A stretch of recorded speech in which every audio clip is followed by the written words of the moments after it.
No ar, hein? Fala galera, estamos começando mais um episódio e como vocês podem ver, a nossa formação aqui está um pouquinho diferente hoje. Hoje o Judá acordou um pouco diferente. Nosso amigo peruano hoje não está presente, está ausente por conta de uma viagem. E para contemplar a bancada aqui junto comigo, eu trouxe ele, nada mais nada menos que o mestre Gabriel Guerra. Um cara formado aí no movimento Politize, né? A gente costuma brincar que é politizado até demais, mas está me acompanhando hoje aqui, vai tocar a conversa junto com a gente.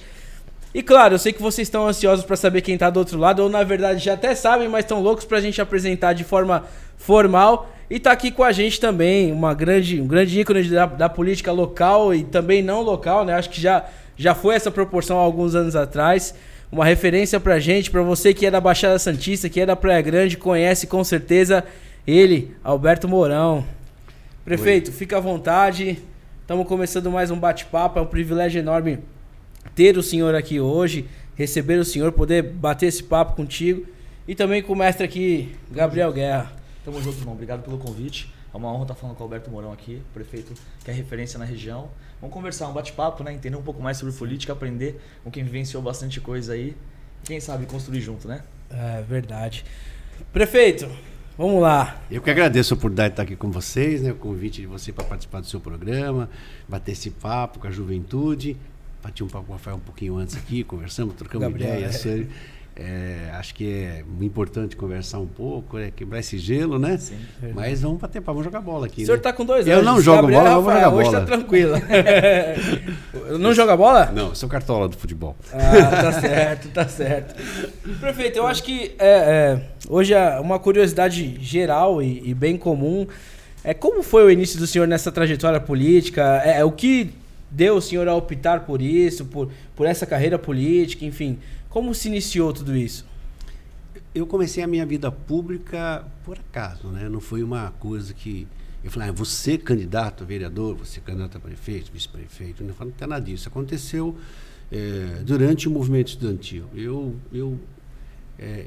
sou do tempo do bipartidarismo, que era obrigado a ter 2 partidos, Arena e MDB. Né? E eu estava já na faculdade de Direito, aí na faculdade de Direito você acaba se envolvendo no diretório. O diretório era muito acirrado, tinha partido, formação partidária, né? Sim. Então, assim, você sabe que muitos dos grandes discursos que derrubaram o governo saíram das faculdades de Direito do país, né? Sim. Tem grandes movimentos. E era um agito as faculdades, porque nós não tínhamos direito a escolher o presidente da República, então aquele movimento das diretas já, durante aquele período depois, mas bem antes, no começo de 80, eu vim para a vida pública. Eu tinha 25, 26 anos de idade e comecei a minha vida pública, militando no MDB. Era MDB. Mas tinha convite de um ex-prefeito e de um outro presidente do partido que me convidava para ir lá participar das reuniões, não com o intuito de ser candidato, né? Como eu tinha uma formação jurídica, estava no último ano de faculdade. Fui para lá, comecei a organizar o partido, do ponto de vista documental, participar de reuniões. E aí conheci as figuras públicas no Brasil, né? Porque não tinha internet, não tinha meios de comunicação, era o telefone, né? Então a reunião era presencial. Tá? E lá estava Franco Montoro, né? Vinha fazer reuniões em Praia Grande, percorria as cidades todas, Severo Gomes, Ulisses Guimarães, né? Quércia, Severo Gomes. Então, assim, todas as figuras, eu acabei com esse Rubens Lara na época, que era o meu amigo depois, e Deu Bosco Amaral. Nossa, Deu Bosco. Então, assim, muita gente lutando, né, de um campo que queria, né, o direito de escolher seu presidente da República. Eu acabei me inserindo nesse processo e acabei sendo convidado para ser vereador, candidato a vereador. E fui eleito o vereador mais votado da cidade. Caramba. E acabei virando vereador, 2 anos, 6 anos, é um mandato de 6 naquela época. Aí eu também não queria fazer um segundo mandato, fui ser candidato a vice-prefeito, né? Acabei numa composição, virei vice-prefeito, briguei com o prefeito. Acontece, né? Acontece. Não, mas é porque eu discordei de um ato nos primeiros 9 meses, né? Eu achei que não estava certo. E eu sou daquele cara que, eu não vou ficar até o fim para fazer oposição. Eu vou embora antes disso. Eu era secretário municipal de educação. Eu renunciei à minha função de tudo e me recolhi. Então, assim, eu acho que isso é o que o homem tem que fazer, porque aquele que fica até o fim, Sim. na verdade, está se aproveitando da situação para depois desembarcar, né? E agora mesmo aconteceu comigo, e eu falei com uma pessoa, uma situação que depois a gente conversa ali na frente, e eu acho que você não pode fazer isso. Se você faz isso com alguém, você está fazendo também com o coletivo, a qualquer momento disso, está se aproveitando dele. Aí eu acabei saindo e virei candidato a prefeito 3 anos e meio depois. Aconteceu havia um clamor na cidade, essa cidade para grande, aí sim, era anos 90, 91. Nossa, não era nem nascido ainda. Aquilo tinha se destroçado, tinha uma vala de esgoto a cada 50 metros na praia, pilhas de lixo, um monte de lixo. Se você entrar aí na internet, que ele escreve assim, Metamorfose, Praia Grande, você vai ver um filme de dia 1º de janeiro de 93, quando eu assumi, que é a filmagem que eu fiz de tudo como é que eu encontrei aquilo. Metamorfose, Praia Grande. E lá eu mostro uma situação do que era e como vinha ficando gradativamente. Esse é um dos primeiros filmes, tem a versão 2, 3 e 4 desse filme. Aí, é óbvio que eu acabei... não fiz política assim de qualquer forma, não. Eu entendo que política não se faz só com oposição. Você tem que ser um opositor, não, você tem que ser um crítico construtivo. Você tem que levar, você tem que ter ideias, né? Ideias não é só enxergar, né? Ó, você está doente, eu li a radiografia, você está doente. Ótimo, mas... Dá uma alternativa. Dá alternativa, né? Você tem que dar uma alternativa. Senão é muito fácil, né? Porque todo mundo vai achar uma falta de vaga no pronto-socorro, no ambulatório, em qualquer lugar. Eu acredito que até nessas cidades que são menos politizadas e mais politiqueiras, existe muito, sempre existe uma oposição que não construiu nada, não constrói nada, não sugere nada. Principalmente em casas de vereadores, né? A parte legislativa é muito comum você encontrar uma oposição que tá lá, grita, faz barulho, mas que nunca acaba sugerindo nada construtivo, fica por isso mesmo, não articula emendas. Então, hoje tem se tornado muito comum nessa região da Baixada Santista, que é um povo ainda mais não tão ligado assim à política de forma formal, mas a forma daquela velha política de realmente, vamos só vender um voto ali e tudo mais, mas não se inteira, não participa. E o principal reduto desses tipos de críticos é o pessoal que não acompanha a política, que não sabe como construir, que não sabe como fazer. Então, de fato, eles levam o povo como uma massa de manobra, né? E na rede social isso fica mais fácil de vender também, né? A galera gosta de vender a crítica, gosta de vender o confronto. Eu tenho muito uma frase comigo que nada vence o trabalho. Assim, mas é muito mais difícil você vender o trabalho, às vezes, do que a crítica, né? Assim, o confronto, as brigas. Assim, você passou como vereador, vice-prefeito, prefeito, deputado federal. Deve ter vivido muito isso aí. Como é que é essa diferença, enfim, nesses diferentes cargos e como isso se consolida nesse setor? Eu costumo falar que eu já fui legislador. E eu falo que a dificuldade de ser legislador é quando você já passou pelo executivo. Porque aí você sabe o que pode ser feito, você tem um senso crítico seu. Se você for um bom político, você tem que ter essa percepção, né?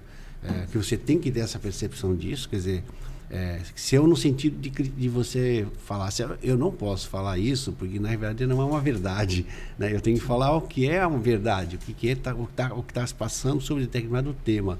Eu não posso fazer um discurso para a galera só. Fazer um discurso para me aproveitar, me apropriar do seu imaginário, sabendo que você não tem informações em quantidade, né, discernimento suficiente para analisar aquilo. E você vai acreditar no que eu estou falando. Eu preciso que isso mude na vida pública. É o meu anseio como homem público, com figura pública. Porque senão a gente não vai melhorar. A democracia não se faz só com o voto.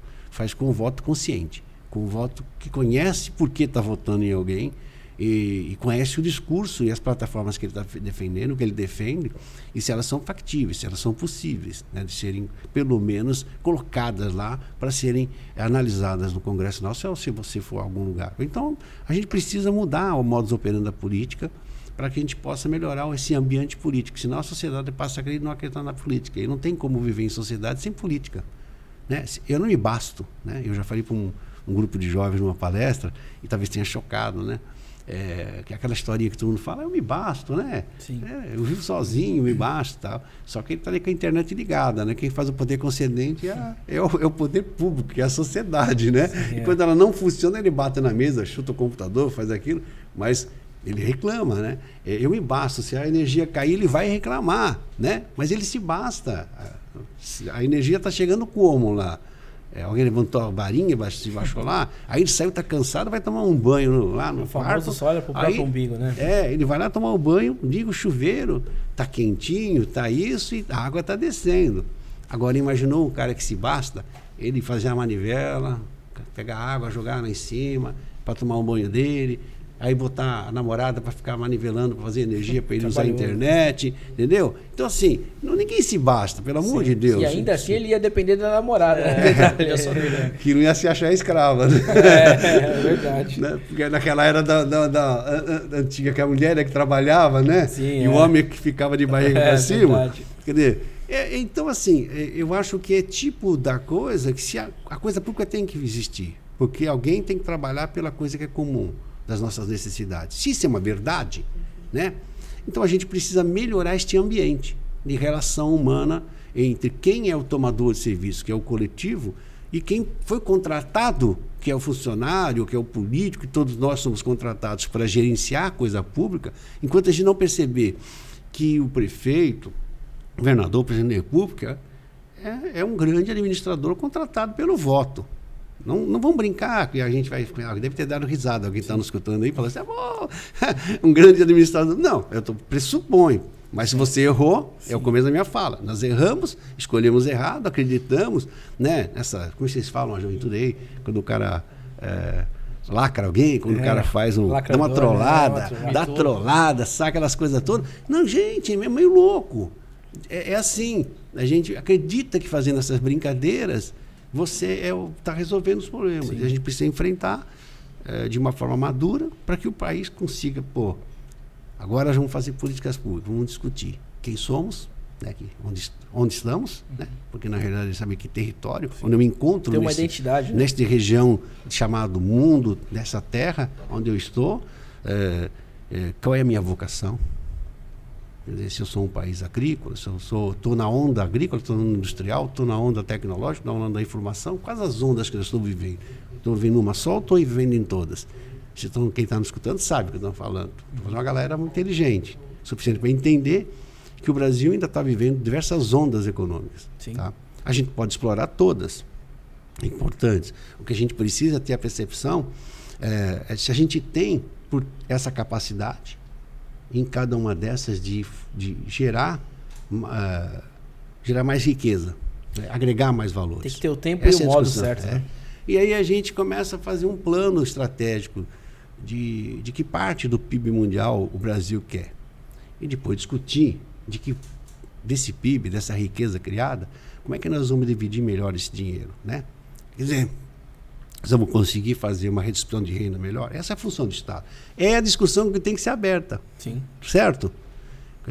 Vou tentar falar assim, a função do Estado, para mim, ele tributa, né, em cima da riqueza produzida e redistribui essa riqueza. Né? Primeiro, a redistribuição é do salário, mas o salário não é suficiente. Você dá bens melhores aos que ganham menos. Subsidia a habitação, subsidia uma boa saúde, subsidia uma boa educação para que ele possa crescer cada vez mais profissionalmente e o país consiga crescer mais também. Né? Você dá condições básicas, mínimas, para que ele tenha dignidade, igualdade de oportunidade e dignidade. Essa é a função do Estado. Se ele não cumprir esse papel, acabou. Não é sociedade. Sim. É uma selva de pedra, cada um para si e Deus para mim, mais ou menos isso. Certo. Então a gente precisa ter essa percepção. Ainda falando sobre esse ponto de dignidade, do papel do Estado, a gente sabe que a nossa região aqui é uma região muito prejudicada nesse sentido, né? Muito atrasada, como eu posso dizer, em termos de evolução, exceto Praia Grande, que Praia Grande teve uma velocidade fora do normal, e isso é uma das coisas que eu quero te perguntar também. Quando você chegou, esse era o cenário, como o senhor falou, era caótico, né? Não se tinha nada. Nessa trajetória da Praia Grande, quais foram as suas maiores dificuldades nessa transformação, nessa metamorfose, quanto cidade, quanto a mandato como prefeito? E quais foram as suas maiores conquistas também? A gente estava tão ruim que as pessoas tinham vergonha de dizer que eu morava em Praia Grande. Eu estudava em Santos, era um jovem estudante, né? E quando você falava que morava em Praia Grande, parece que eu morava na selva, gente. Na faculdade. Hoje não, deixa pra lá. A gente, era coisa impressionante. E eu ainda consegui levar uns amigos meus para fazer churrasco em casa. Não tinha ponte, mar pequeno. Nossa, é verdade. Não tinha. Então, assim, era muito louco. Era muito louco. E aí... Isso o senhor como prefeito já? Não, antes. Um pouquinho antes. Tá? Um pouquinho antes. Aí, cara, quando você chega em 92, já estava todo mundo humilhado, né? Lá embaixo. Você subia em São Paulo para comprar, não aceitava um cheque seu, né? Em qualquer lugar. Eu era empresário, né? Sempre fui empresário da construção civil. Então era muito complexo. Nós vivemos uma situação estrutural muito ruim. Mas tem uma coisa engraçada, sabe? Eu vou falar um pouco mais, porque para nós, se você tinha uma referência, a Avenida Presidente Wilson tinha os melhores médicos, os melhores estabelecimentos comerciais. De Santos era um ponto de referência, mas São Vicente também era muito bem estruturada. E nós éramos consumidores de Praia Grande. Tudo era consumido em São Vicente. Toda a referência de serviço público, médico, tudo. Não tinha nada lá. Não tinha nada. Então a gente tem esta região assim, a gente vivia dependente dela, mas sabíamos que essa coisa tinha que mudar. E aí começamos a discutir em 92 um projeto. E eu falei que eu não faço oposição por oposição. O que eu fiz? Eu me recolhi daqueles em 89, falei, eu não vou. Eu talvez nem participasse da vida pública mais. Estava definido que eu não tinha pensado ali em não ser, né? Vou cuidar da minha vida, vou cuidar dos meus filhos, das duas meninas. Só que eu fui procurado por um grupo de pessoas que queriam rediscutir a cidade, um grupo de empresários. E aí eu comecei, como eu tinha uma experiência política, por ter convivido um tempo, né? Aí essa foi a procura desse setor. E eu comecei a juntar grupos técnicos para discutir. Então a gente se reunia num casarão lá na Ocean, tinha uma casa lá velha, antiga lá, que era da empresa, e a gente se reunia toda semana, 3 vezes por semana, tinha uma noite de conversa, roda de conversa. Reunia todo mundo numa sala, aí eu convidava técnicos da área específica, vamos falar sobre educação na terça-feira. Legal, né, cara? A gente estava essa semana com um amigo nosso, um prefeito chamado Caio Cunha de Mogi, não sei se o senhor conhece, e ele tinha um grupo chamado 300, né? Um movimento chamado 300 que ele reunia nichos de cada área. E eu achava que isso era novo na política, tava super empolgado. Agora o senhor falando isso aí deu um start aqui pra gente. Porque, na verdade, a construção, ela parte daí, né? Da participação popular, né? Quando todo mundo se junta, traz aquele senso de pertencimento e todo mundo se envolve, coloca a mão, traz ideias e a partir daí começa a acontecer, né? Tem muita coisa que saiu em Praia Grande, saiu de lá. Caramba, que... A gente começou a falar sobre educação, aí foi 6, 7 professoras, as mais novas, as mais velhas. A Ivanira, importante, que foi a minha primeira secretária, está hoje com 80 anos, mas ela não era tão nova na época também. E a Maura era mais nova, né? A Regina, entendeu? A Glória tinha meia idade. Foi com a Glória que eu aprendi a importância da educação especial, entendeu? O projeto de educação especial, né? Eu já tinha uma ligação com eles, mas eu me inseri com mais força nesse processo com eles. Mergulhou, Glória, né? Ela faleceu já. Então, assim, eu tenho que daquilo foi nascendo uma energia ali maravilhosa. Então, quando você vinha falar sobre saneamento, vinha lá o Chico da Sabesp, mais fulano, cicrano. Aí vinha falar sobre planejamento urbano, Domingos Nini, Ricardo Yamauchi, eu da construção civil, mas o outro vinha. Então vinha aquele grupo esportes, Carlos, fulano, cicrano e tal. Aí era cultura, todo mundo, né, debatendo, conversando. E eu me lembro quando a gente chamou para discutir no planejamento, trouxe o ex-prefeito Leopoldo, que foi Stasio Vanderlinde, que foi um grande prefeito na cidade. E aí ele foi um dos primeiros prefeitos. lá atrás. E aí o Leopoldo veio junto com outras figuras e a gente começou a discutir a Expresso Sul. E a discussão da Expresso Sul era se grade é a altura da pista em relação, né? Se a gente baixava aquilo, cortava e reduzia, já não era nossa, do Estado, ali acesso 291 do SP55, né? Sim. Que depois delas batizamos de Expresso Sul. E aí a gente queria integrar os dois lados, manter aquela história.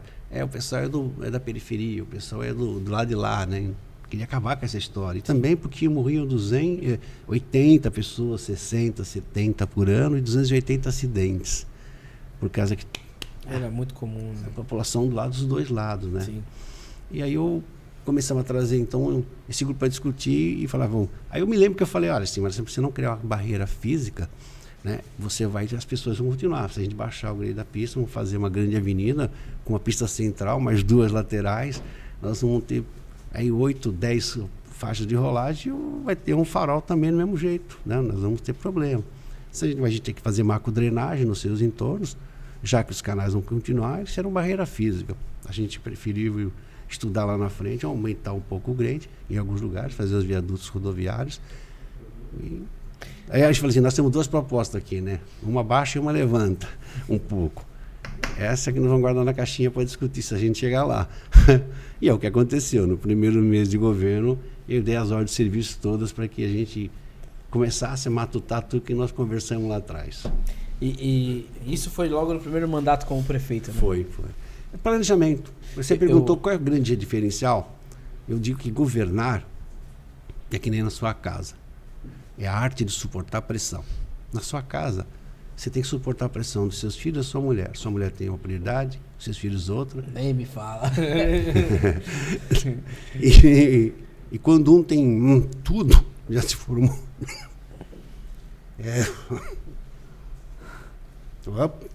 Quando um não tem tudo, o cara que já tem tudo acha que o outro não precisa ainda. Você tem que dar tempo para resolver de todos, para depois resolver o não essencial naquele momento. Sim, ou não prioritário naquele momento. Então, suportar essa pressão para poder decidir.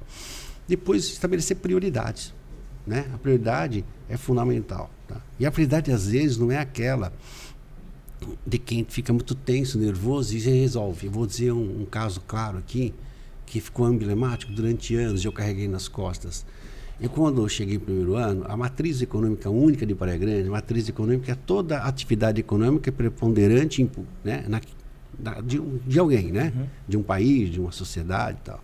Nós éramos calcados no turismo, no veraneio. Não tinha outra atividade, não tinha porto, não tinha nada. Né? Sim. E destruído, né? Quem for ver o filme vai perceber. E eu falei, olha, a gente tem que recuperar isso. Então, eu devia 200% do orçamento à vista. Eu não tinha nada. E o custeio eu não bancava com aquele dinheiro. Eu tive que fazer uma política que eu falo mais na frente, racionalização, né? Uhum. E eu tinha que fazer uma política de priorização. E o pouco que eu tivesse que fazer investimento, eu tinha que investir em algum lugar. Os bairros, 90% sem rua, sem pavimentação, não tinha unidade de saúde, não tinha unidade de educação, não tinha nada na cidade. Tinha 2.850 alunos. Nossa, complicado. Unidades básicas todas fechadas, porque os médicos pediram demissão, não estavam de greve. Eles ganhavam 2 salários mínimos.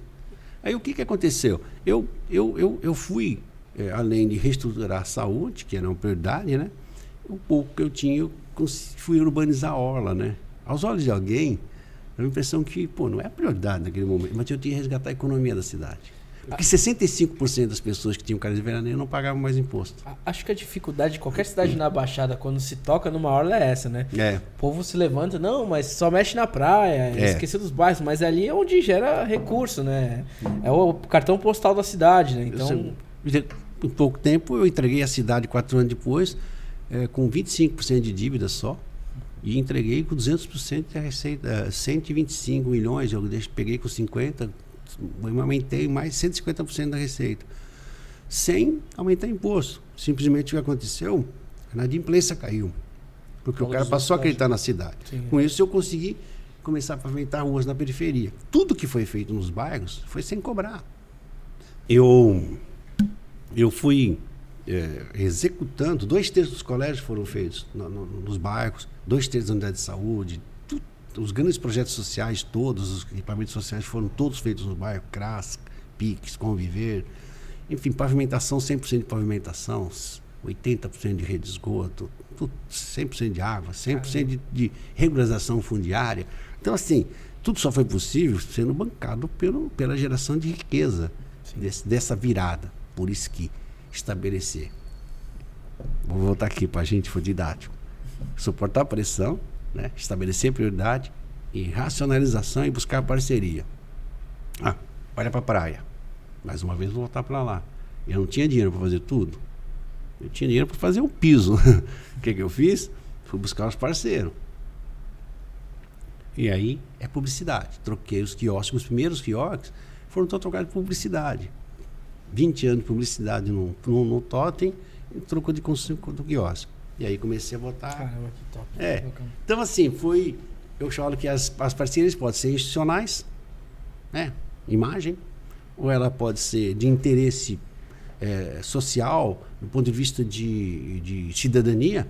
Foram as primeiras urbanizações, também foram com empresários da construção civil que doaram as obras, inclusive a minha empresa doou, para poder falar assim, vai mudar alguma coisa nessa cidade. Então, ali ele está pondo algo mais ainda. Eu pagava meus impostos e ainda pus alguma coisa para poder falar assim, eu acredito nessa cidade, que é o institucional. Eu tenho as PPPs, que são econômicas, né? Então, cada um.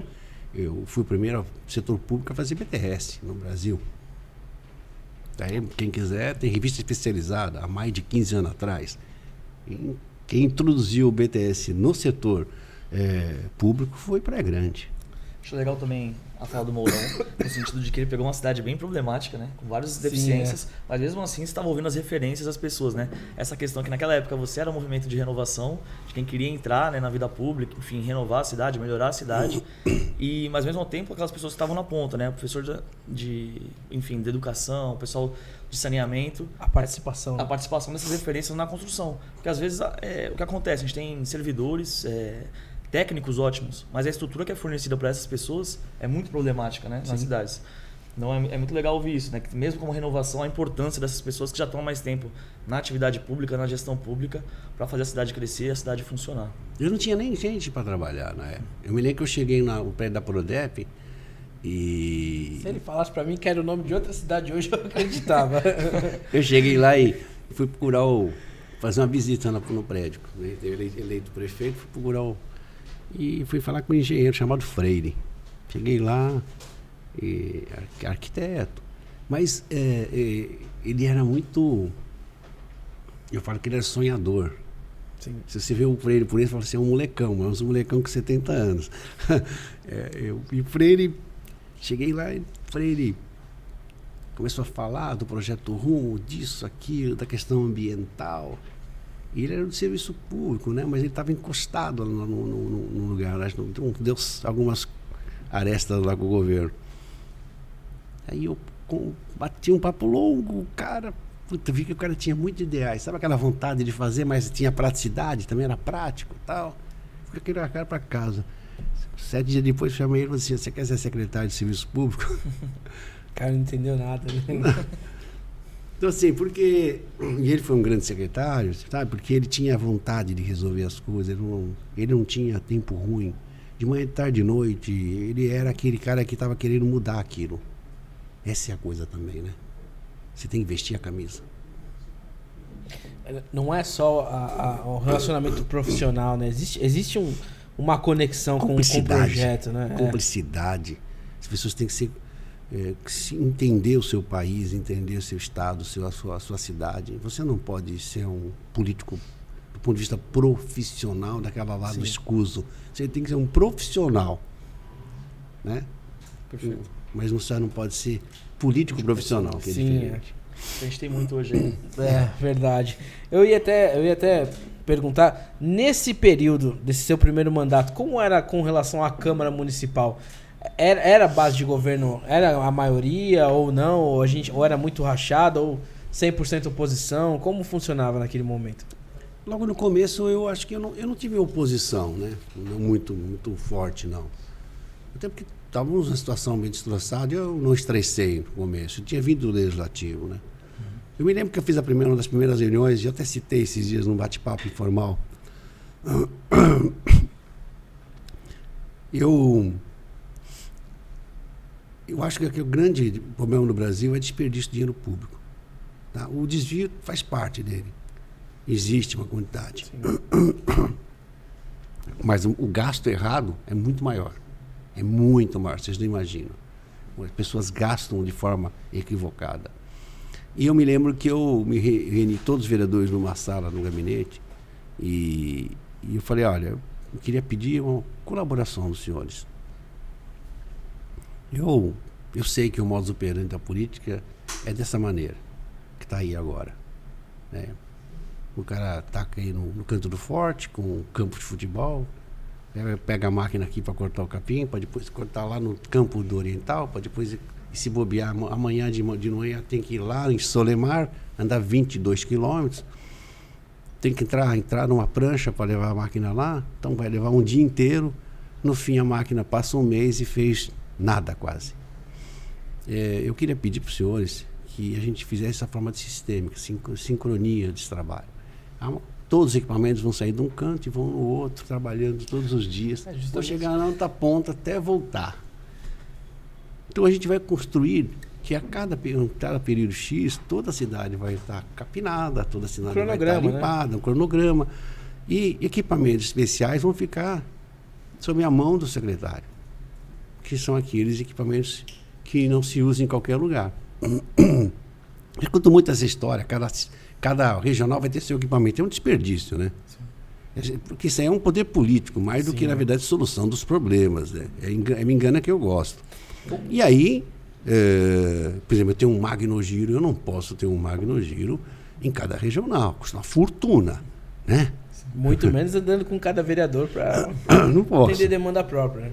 Então, assim, a gente precisa ter esse controle de gasto, senão você não racionaliza. Eu vou contra a minha política que eu falei aqui agora, né?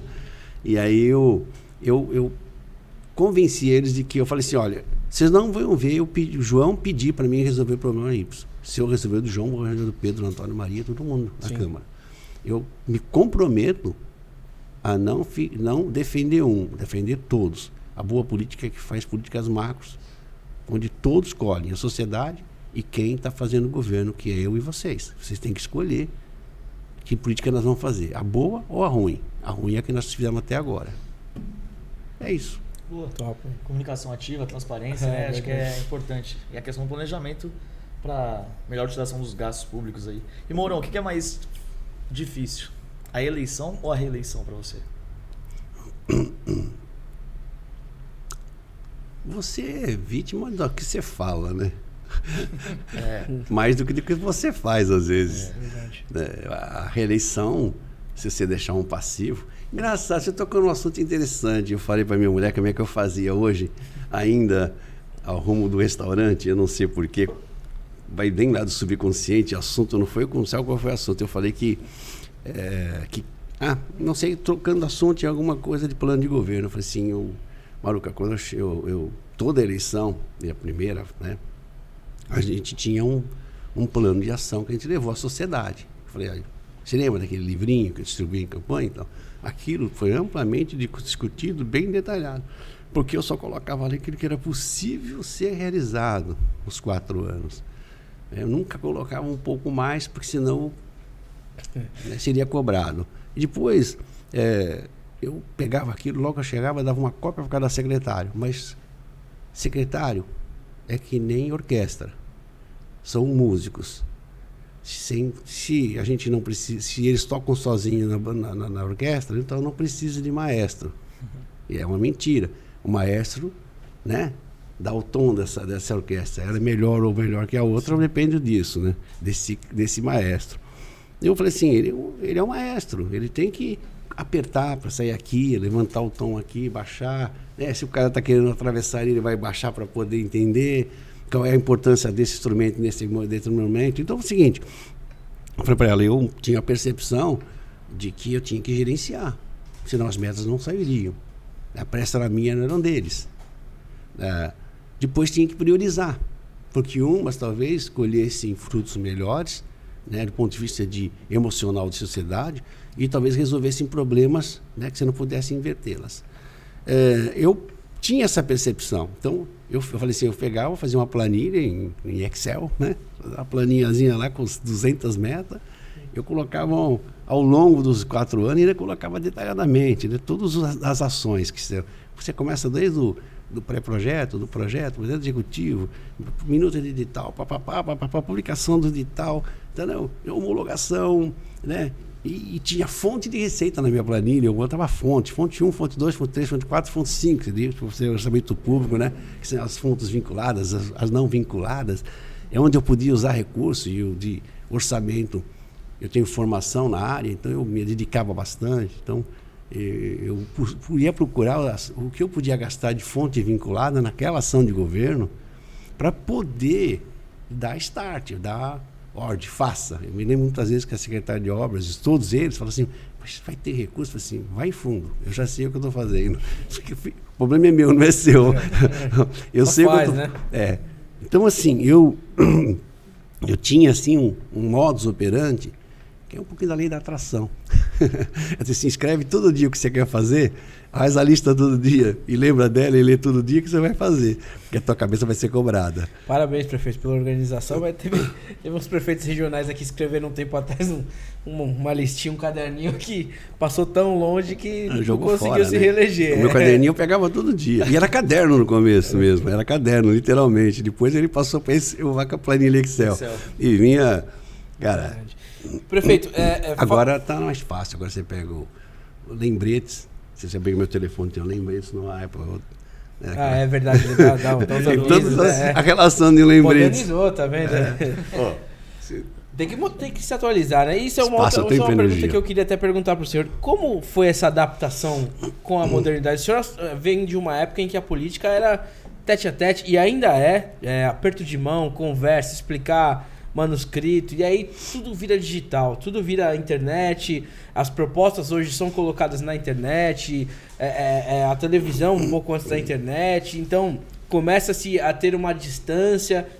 A força da rede social. A força da rede social aumenta, impulsiona candidatos ou derruba candidatos, a era do cancelamento, como o senhor acabou de falar. Como foi essa mudança? Porque para quem começa hoje, já começa adaptado nesse mundo, né? E como foi essa mudança de perceber essa movimentação das redes sociais, de entender a importância, de entender que a cidade como um todo, como prefeitura, também tinha que se modernizar? A geração já nasceu sem saber viver sem internet, sem smartphone. A geração Z. Ela não tem noção, né? Sim. Das dificuldades, né? Da dificuldade, ela não tem noção. Se apagar tudo... Dá ruim, né? Dá ruim, hein? Vai dar desespero. Não vai conseguir fazer aquele caderninho que eu fazia. É verdade. Como Einstein disse um dia, né?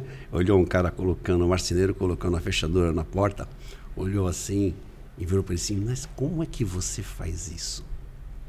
Aquele buraquinho para pôr a maçaneta que era feita no formão, fazer o furo lateral...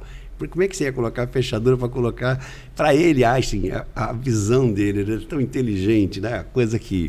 Tudo que tem aí em volta da gente está na teoria da relatividade de Einstein. Certo. Imaginou ele falar aquilo para o carpinteiro? Porque, na realidade, a gente sabe, né? O mundo se transforma numa velocidade que até a gente que tem uma capacidade muito forte de conhecimento... Não pode desmerecer quem não tem conhecimento, que tem um residual de conhecimento importante, que está lá dentro dele e que de repente vai ter que ser acessado. Isso quer dizer que a sua subinteligência necessariamente tem que ser dada valorizada. A sua, não é eu estou falando de alguém. Eu quis falar isso. Ela é lá embaixo, no seu subconsciente. Você tem que acessar um dia aquele coisa empírica para reconstruir a civilização, ou o momento seu, recomeçar a sua vida. Se você não estiver preparado para revisitar isso, você não consegue refazer. Aí eu sempre fui um cara que pensei muito na tecnologia. Então eu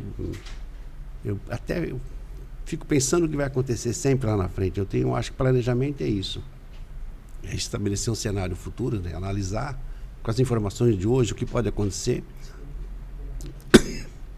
um prazo X, e em cima disso estabelecer algumas metas ali em cima dessa informação e corrigir ao longo do curso. o período ficou menor, mais curto.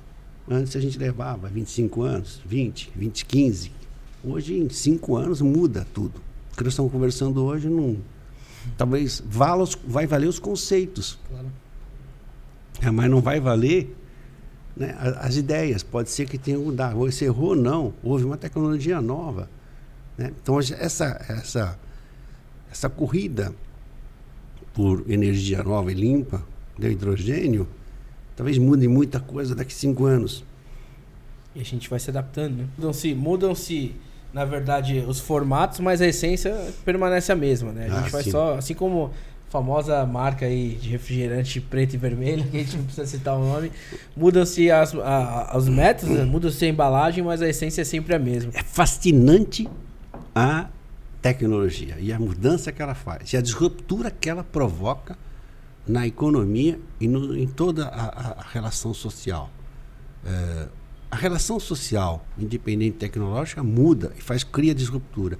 E a tecnológica também. Então, esse processo precisa ficar sempre sendo observado. Tá? Eu vou dar um exemplo aqui para ficar um pouco mais claro, de forma bem... eu sempre cito a questão das videolocadoras, que foi ontem que tinha videolocadora, tem 15 anos, 12 anos, né? Mais ou menos, ainda tinha videolocadora. Todo sábado eu pegava uma fita cassete pra ver um filme. Verdade.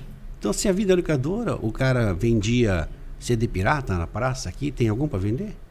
Não. Não. Tá? Então, resolveu 2 problemas. Não pergunta de novo que insuficiente a gente acha. Mas se alguém vendendo, você colocar no museu. Tem valor agora. Vai estar um valor agregado lá na frente. Eu vejo, assim, quando nasceu o Netflix, antes do Netflix veio a Sky, né, que veio aí as redes por assinatura, canal fechado, e aí veio o Netflix, ele arrebentou as locadoras. Né? E com isso a gente fez com que empregos foram uma multinacional de locação, que tinha uma multinacional, de rede internacional de locação, sumiu, o Blockbuster sumiu, acabou. Então o que você tinha? Você teve uma atividade econômica que sofreu o processo da disruptura para a questão tecnológica. Mas ela criou milhares de empregos. Porque a produção de conteúdo nacional, internacional, obrigatório, e volume de disposição de filmes e de séries e outras coisas mais, é muito maior do que tinha à disposição naquela época. E quantos empregos você está criando? De sociólogo, psicólogo, arquiteto, historiador, todo mundo envolvido na produção de um filme, né? Do cara da iluminação, do cara disso, daquilo. Quer dizer, o volume de emprego é muito maior. Então, mesmo no começo, é um impacto. Depois é uma adaptação nesse processo. Então, eu vejo que a gente tem que... Aí sim, o que eu falei ali, vai acontecer. Nós, no Brasil, não fazemos planejamento estratégico para o que vai acontecer. A gente espera acontecer e isso aí fica... que nem um cara lá no meio do mar tentando sobreviver para não morrer afogado, até ele se agarrar num pedaço de pau que aparece boiando. Ele não lembrou que ele tinha que ir para o mar com um plano A, plano B, plano C, né? Ele simplesmente foi, né? E aí espera o pau aparecer boiando, para ele não morrer. A gente precisa ter essa percepção, né? Que o mundo que fica parado, andou para trás.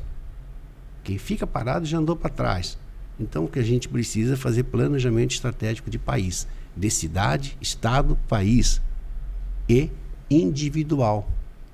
Você, cidadão, aqui na sua profissão, você tem que olhar a sua profissão, o que ela vai acontecer ao longo do período. Quais são as mudanças que vão acontecer para você se reprogramar. É por isso que a educação, no método construtivista, um método que faça você ser um ser crítico da sociedade de si, faz você fazer a preocupação, ficar na inquietação de estar se constantemente reprogramando o seu ser, para que você não sucumba no processo, né, futuro. Então a gente precisa ter noção disso. O Brasil parece que está discutindo o sexo dos anjos, não está? A gente está brigando todos os dias por coisas... Bom, tem um que não querendo nem brigar, ele se recolheu, e o outro quer procurar alguém. Está parecendo aquele filme que o cara... Tem um filme engraçado que o cara queria dar aula online de boxe, sem dar só soco, sem dar soco, né? Liga a distância. Falando em cenários políticos, Acredito que a maioria que esteja assistindo aqui sempre viu algumas referências políticas mais destacadas, e o senhor é uma delas, enfim, e reconhece isso. Eu, particularmente, me sinto aqui um leão na cova de Daniéis, né? Porque a gente sabe que é muito difícil falar política com dois caras que entendem bem, um pela experiência, o outro por ser altamente capacitado como Guerra. Mas a minha pergunta é um tanto quanto leiga, mas eu gostaria muito de saber, é mais pessoal do que política. Eu moro na Praia Grande, sou morador da Praia Grande. Cara, sou fã da Praia Grande, nasci em São Vicente, trabalho em São Vicente, mas sou fã demais da Praia Grande e reconheço o senhor como um ícone da política regional. E a gente sabe que existe um outro nome, que inclusive é o do próprio Márcio França, que é um nome muito forte. Hoje, atualmente, eu vejo vocês dois como os dois nomes mais fortes da nossa região quanto políticos. A gente sabe que tem outros nomes que chegaram depois, que vieram com força, que são nomes bons, mas como é a relação de vocês? É porque são duas pessoas que começaram lá atrás, que tiveram uma construção política, querendo ou não, alcançaram patamares altos hoje na política, e eu acredito que existe uma curiosidade.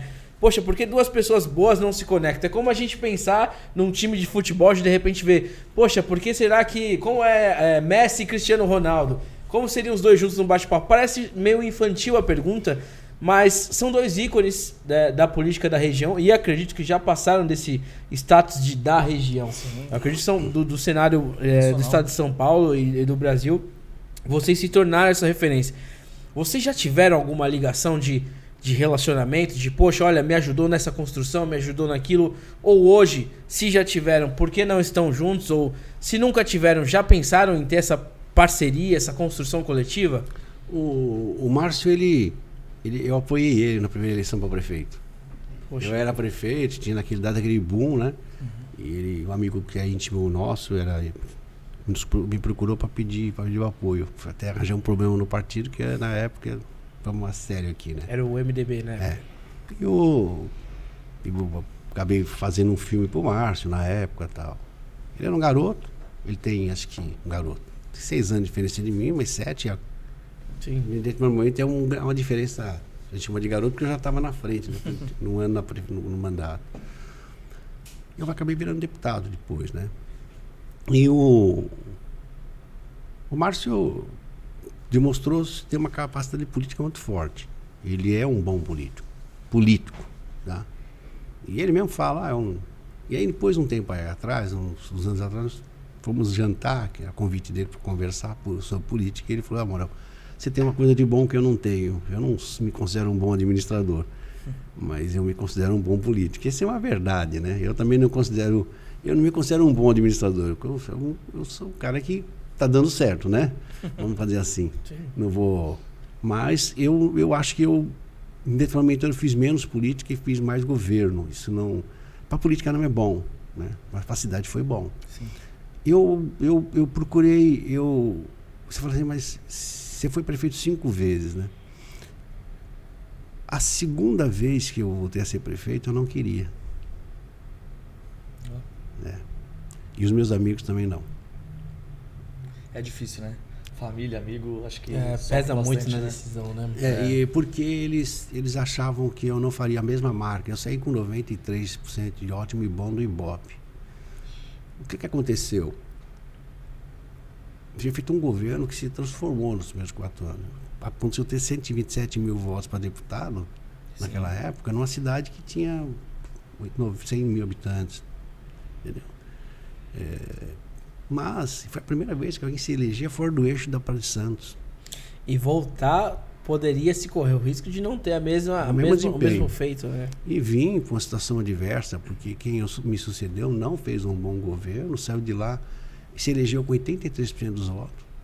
E saiu de lá com 80 e tantos % de rejeição. E eu andava na rua, as pessoas pediam. E aí pesou o meu lado cidade, meu lado... Assim, se eu não resgatar a cidade, acabou. Né? E eu era o único que podia operar politicamente aquilo ali naquele momento, né? Antes que entrasse alguém que fizesse outras burradas a mais. Aí eu acabei vindo, me elegi. Foi um governo complicado no começo, porque tive que ajustar a folha de pagamento para 62%. Eu tinha entregue com 38%. Voltou com 62. A primeira notificação do Tribunal de Contas foi para reduzir a folha. Então eu tive que organizar a cidade mais uma vez. A dívida tinha aumentado, o dobro que eu deixei, porque ele era bonzinho, gente fina pra caramba, mas ele não controlava os gastos. E aí já viu, o céu não é o limite é o que você pode gastar. Eu vejo que nesse aspecto eu acabei ficando, aí veio a reeleição, acabei ficando 8 anos. Nesses 8 anos, né, eu acabei consolidando a minha imagem. Eu viro deputado de novo, e aí acontece de novo assim, a mesma coisa, né, tempo depois. O que eu fiz? Eu tinha muita coisa a fazer. Hoje a cidade tem tudo. Eu me orgulho da cidade que nós temos. Vai achar alguém que vai achar alguma coisa? Vai achar. Isso não tem como. O mau político vai achar, mas o bom político vai falar que tem coisas para serem feitas e aperfeiçoadas. E aí, eu digo que eu não diria, muita prepotência, muita arrogância. Tem hora que eu sei que eu deixei de crescer politicamente em nome da cidade. Mas não fiz errado, não. Sim. Eu fiz o dever está cumprido. Sua missão, né? Podia ter crescido politicamente? Podia. Não tinha dúvida disso. Um tempo no Congresso você com uma porque a escolha do Márcio foi oposta, né? Ele não quis continuar como prefeito em si.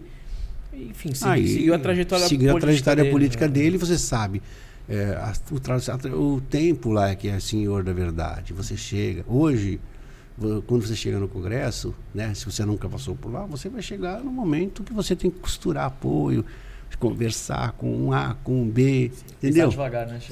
Chegar pisando devagar. Se o assunto fosse futebol, a gente poderia falar que vocês têm estilos de jogos diferentes? Sim. E hoje, no estilo do Márcio, é uma curiosidade minha, o senhor vê ele como um dos maiores políticos costuradores da nossa região e estado de São Paulo? Ou o senhor tem outros nomes aqui para apontar? Não, acho que da Baixada aqui da Cero, que fazem política, eu acho que é ele, não tenho dúvida disso. Ele é um bom político, né? Ele não é um político que...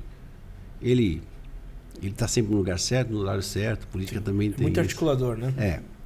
Prefeito, uma outra coisa que o senhor falou, enfim, um ponto importante que eu acho, e que está muito em discussão, né, nos dias de hoje, é a questão do partido. O partido político, né? Que o partido ele tem que se reinventar, ele tem que se reconstruir.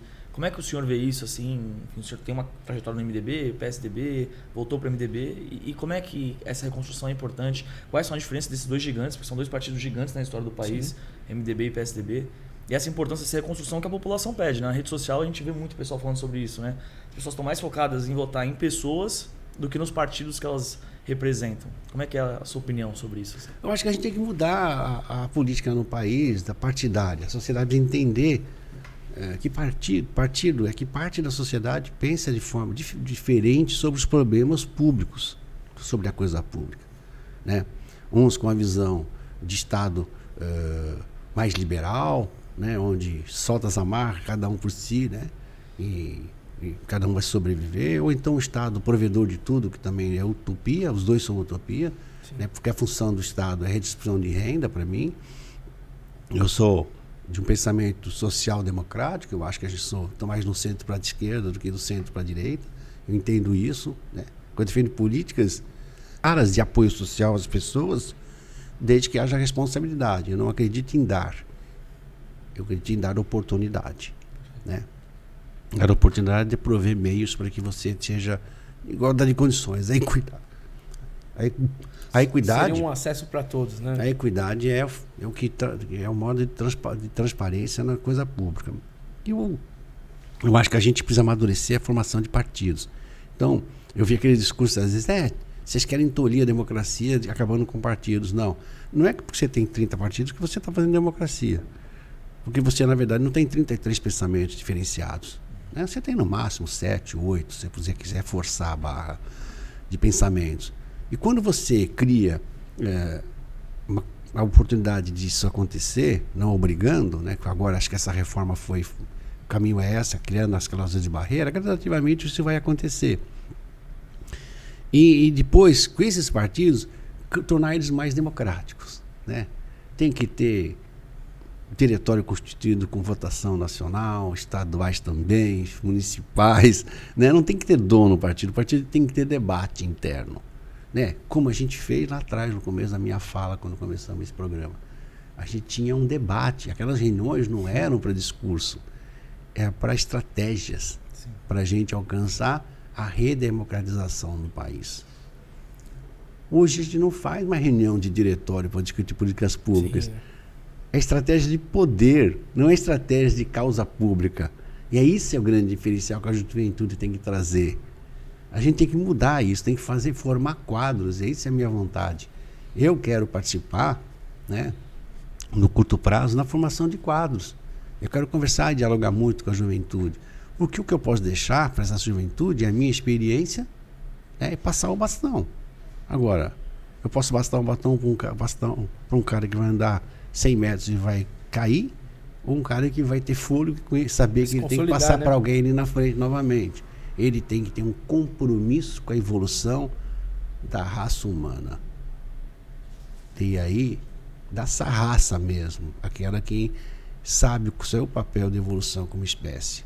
Responsável, que conhece o ambiente que vive, que quer viver harmonicamente nesse ambiente e que entende as diferenças de cada um de nós. Bacana, bacana. Acho que outro ponto também que, enfim, a gente está vivendo aí, infelizmente, é essa questão da polarização. E a gente vê que no seu perfil não é esse, né? É um perfil de sentar, conversar, olhar no olho, pensar, planejar, organizar a cidade com quem diferente compõe essa sociedade, né? Seja de lado A, lado B, sim, centro, esquerda, direita. Como é que você se encaixa nesse diálogo, assim, né, Rafinha? Acho que a gente fala muito sobre isso, né?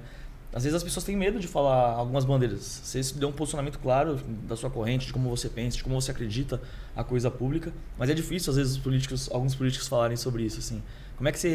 Qual a importância disso no debate político hoje que está tão polarizado? Tão difícil de falar aquilo que às vezes você realmente sente, né? Eu participei de um programa de TV ao vivo, era ao vivo, e eu defendi algumas políticas que eu falei aqui. Alguém ligou lá e falou assim: o Mourão é um comunista travestido. Eu caí na gargalhada porque, né, eu até falei, ó, se querer que alguém tenha acesso a uma casa para ter vida decente, melhorar a saúde dele, melhorar a salubridade dessa família, e ele ter condições de aumentar a sua renda, porque ele paga R$300 num barraco que não tem 5 metros quadrados, 10 metros quadrados, e ele vai pagar 150 numa casa de 2 quartos sala e cozinha, vai ter uma vida digna, e vai ainda sobrar 50 ou R$200 no bolso a mais do que ele gasta hoje, com melhor qualidade de vida. Eu sou comunista. Agora, se eu quero defender que melhore a saúde, investimento de saúde, eu também sou. E se eu quero achar que o cara tem que ter uma boa educação para que ele possa competir no mercado de trabalho com quem tem condições de pagar uma escola melhor particular, eu também sou. Não acho que seja políticas... Se trata mais de pilares e condutas próprias do que nomenclaturas. Mas aí parece, né, que você defender isso nessa polarização, o cara não pensa o que ele está atacando. Sim. A Constituição fala sobre isso. É como se eu estivesse tocando em alguém. Eu não falei de ninguém naquele dia. Eu estava falando do que eu defendia. Mas se alguém vestir uma carapuça achando que alguém não está fazendo, é diferente. Sim. Tá? O que eu não posso assistir na Baixada Santista é ter 19 mil pessoas morando em palafita em Santos, né? 22 mil em São Vicente, em torno disso. Famílias. Nós temos 39 mil famílias morando em palafita na Baixada. É muita gente. Nós temos um déficit primário, isso. De quase mais de 40 mil moradias. Primário é aquilo que o cara está vivendo da promiscuidade humana. São os casos mais... E não dá para falar em meio ambiente com essas pessoas na palafita, não dá para falar em dignidade humana morando na palafita, não dá para falar para saúde, não dá para falar na educação, não dá para falar em nem nada. Acessibilidade à internet, como? Sim. Então a gente precisa enfrentar isso. Não dá para falar de turismo com 40 mil famílias em cima do mangue, jogando esgoto nos nossos mananciais, que são a sobrevivência de parte da matriz econômica de maior parte das cidades da Baixada. Então a gente precisa parar com esses tirozinho bobinho e falar: vamos conversar, vamos achar uma saída. Não vou dizer que você não fez, deixou de fazer, vamos conversar aqui, vamos achar uma saída. O que está acontecendo? Como é que nós estamos gastando? Onde está indo os recursos do país? Sim. Ah, não, você está falando que está... Não estou falando que você está desviando, não estou falando disso. Eu quero dizer, como é que nós estamos gastando? Estamos gastando errado? Então vamos priorizar. Priorizar, acho que a palavra é essa. Fazer uma análise, né? Eu queria só dar uma pausinha pra gente chamar nosso parceiro, inclusive nossos patrocinadores, que são parceiros que mantêm aqui o nosso podcast, que estão caminhando junto com a gente. Primeiramente eu queria chamar aqui o Box 15, que é um parceiro hoje de CrossFit. Tô devendo a visita lá, prefeito, mas eu vou voltar, eu juro que eu vou ir lá. Mas é um parceiro, um patrocinador que tá caminhando com a gente há tempo. Foram 2 meninos que vieram, o Rimário e o Rinaldo, que são já parceiros de longa data, participaram aqui do programa. E aí quando a gente mudou de sala aqui, eles falaram, a gente quer ser patrocinador de vocês. A gente não trabalhava com patrocinadores. E eles falaram, a gente vai patrocinar vocês e vamos entrar junto. Então o Box 15 hoje tá mudando o cenário aqui do esporte na cidade. Fizeram um evento muito grande aqui agora no Tumiaru de Regatas, que foi um evento, o 15 Games que eles chamam, né? Um jogo de CrossFit onde muitas escolas participam. Foi muita gente ali, saiu dali muito contente com o Box 15, então é um parceiro nosso. Você que está procurando um lugar para treinar, Box 15 é a maior referência aqui de São Vicente. Também é o nosso novo patrocinador oficial que começou hoje, a RM Couto Contabilidade. Não é por causa do sobrenome, hein?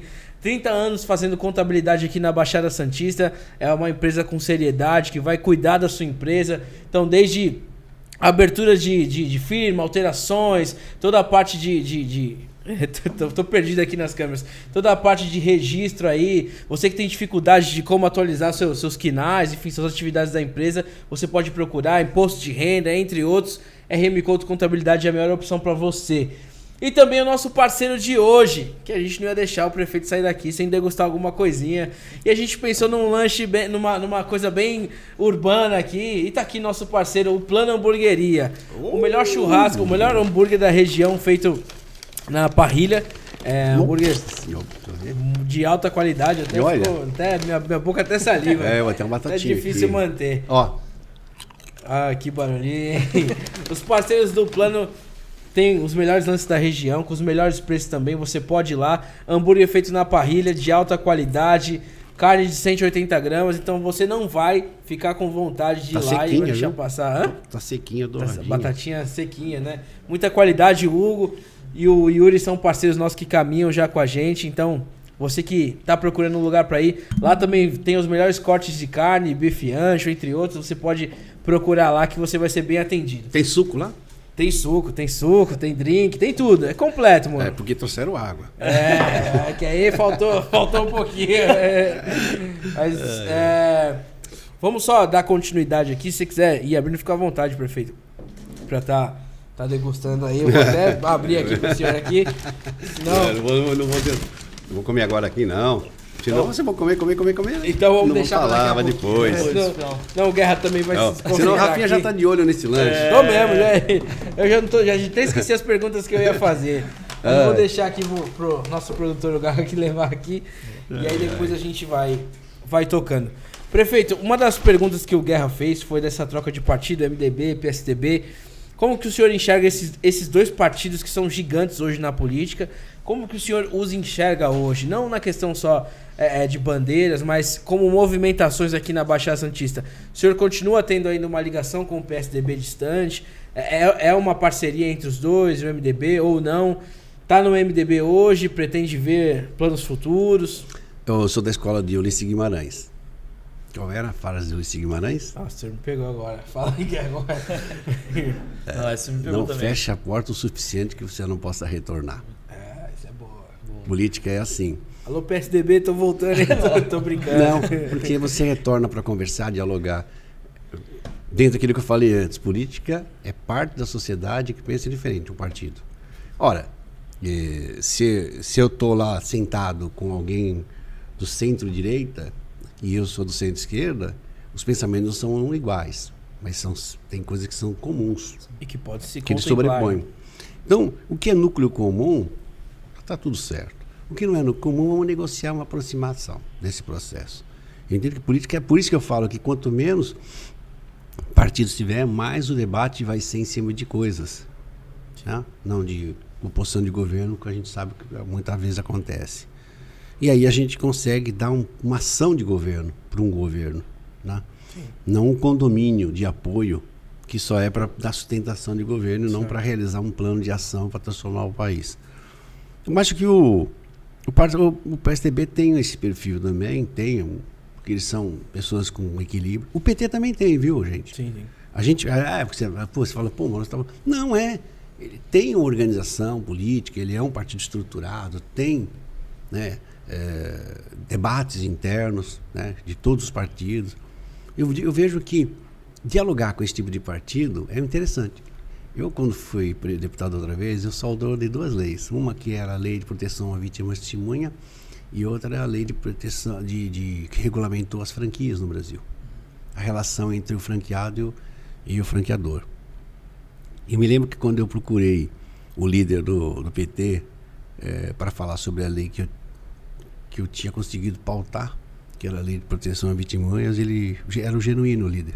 Sim. E ele falou assim para mim, Mourão, eu não cuido disso. Bem assim, simplório, fulano, procura fulano, que ele que cuida da área de direitos humanos. E o teu projeto interessa muito ao partido, mas você tem que discutir com ele. É ele que vai gerenciar e analisar. Se o projeto for bom, lá o grupo dele, ele vai levar a exposição para nós e nós vamos dar sustentação e apoio. E isso aconteceu. Bacana.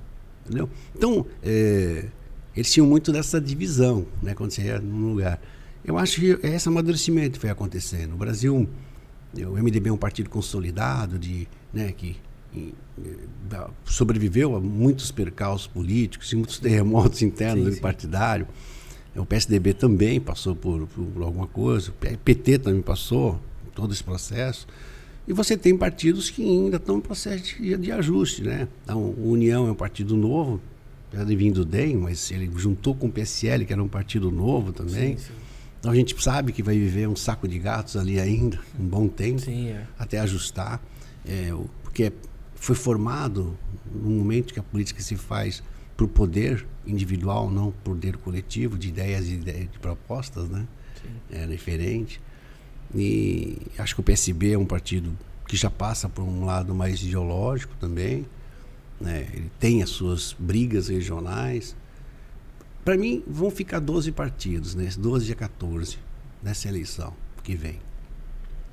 Depois aí vão voltar para 9 na próxima, cláusula de barreira. E aí a gente vai viver entre 7 a 10 partidos, mais ou menos. E aí eu acho que fica factível, fica mais fácil de discutir políticas públicas. Vão ter aí, nessa próxima eleição, eu acredito que 2 âncoras, né? Que estão aí sendo ancorados por 2 candidatos master, né? E depois que vão levar 130 para deputados, os 2 partidos para dentro do Congresso, não fazem a maioria, e serão uma oposição um do outro quem chega lá. Sim, Então quem chega com 12% do Congresso. Vai ter que construir uma sustentação de governo. Então vai buscar mais 38%, 40%, tem que ter um pouco mais, né, para dar garantia. Aí ele vai ter que buscar as correntes mais próximas, né? Ideologicamente. Sim. Isso, difícil, mas vai ter que fazer. Fazer as amarrações. Né? Então, esses outros partidos, para mim, vai ter mais 5 partidos que vão estar ali com entre 50 e 35 partidos, 35 deputados no Congresso. Então, aí depois vem os outros 5 com um mediano ali, mais 3, depois uma raspa de tacho aqui embaixo. Eu acho que essa é a composição nacional do próximo Congresso. Alguns não vão fazer cláusula de barreira, mas vão vingar um deputado, ele vai ter que migrar para algum lugar. Ajuste, o necessário. O senhor é aclamado tanto para deputado federal quanto para qualquer outra cidade da região como prefeito. Talvez se a gente abrisse uma caixa de perguntas agora, eu perguntasse se o senhor viria a prefeito de São Vicente. Mas a minha pergunta seria: o senhor vem para disputar deputado federal, agora como pré-candidato, e o senhor, caso eleito, o senhor pretende completar os 4 anos ou tem planos futuros de repente, disputar a prefeitura novamente? Eu já consolidei minha transformação na cidade. Eu consegui fazer com que a cidade tenha uma diretriz, né? É óbvio que ela precisa ter cuidado com o que ela vai fazer, né? Não há bem que bem dure, não há bem que sempre dure, nem mal que sempre perdure. Então a gente precisa ter percepção disso. Mas eu digo que é uma preocupação estar observando sempre a cidade, ajudando ela a se transformar. Eu sou pré-candidato, né? Ainda não sou candidato, nem posso falar que sou candidato. Mas não pretendo exercer meu mandato pela metade, não. Sim. Senão eu não vou conseguir caminhar para outro lugar, né? Sim, é verdade. Prefeito, assim, Eu acho que eu posso ajudar muito a Baixada, né? É isso, o foco. Onde eu estiver, né? E qual seria esse enfoque, então, sendo eleito deputado, qual vai ser o foco, assim, no seu mandato, esses 4 anos, assim, para a Baixada Santista, principalmente? A gente sabe que muitos desses problemas que o senhor falou, referente à questão, por exemplo, de habitação, né? Você citou Santos, citou São Vicente, né? São problemas metropolitanos e a minha opinião é de que a cidade ainda pouco conversa de forma metropolitana, né? O transporte coletivo, habitação, enfim, outros turismo, né? Outras frentes. Como deputado federal, como é que você pode ajudar nesse sentido? Então, sabe qual é a diferença daquela conversa inicial de 2 políticos que nós estávamos falando?